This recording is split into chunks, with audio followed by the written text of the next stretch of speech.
So I accidentally read my first ever dark romance, and it was this one, He Sees You When You're Sleeping by Alta Hensley.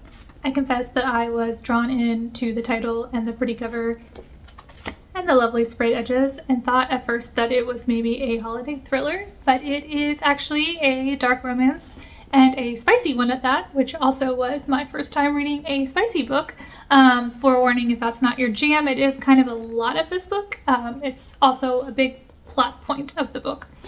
So He Sees You When You're Sleeping is basically a suspenseful, obsessive holiday romance that follows Jack, a man who I feel cannot decide whether he wants to be Christian Grey or Santa Claus, and our heroine, who is a jewelry influencer but has a little bit of a spicy side gig, I guess you could say, and she kind of finds herself caught up in something a little bit darker than she was anticipating.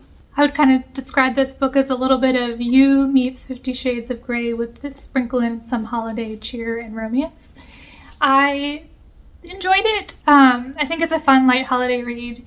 However, is stalking a trope that I find romantic in the real world? Definitely not. But for the sake of the book, I thought it brought a fun, suspenseful element. I was curious to see how it was going to all come together in the end. Also, I want you to know that because of this book, I finally went out and bought new 9-volt batteries for my dead smoke detector. If you know, you know. So would I read another dark romance? Definitely. I'm curious to see what others are like outside of the stalking trope. And I do want to check out the second book in this series, which is He Knows When You're Awake. Let me know if you've read either of them and what you thought.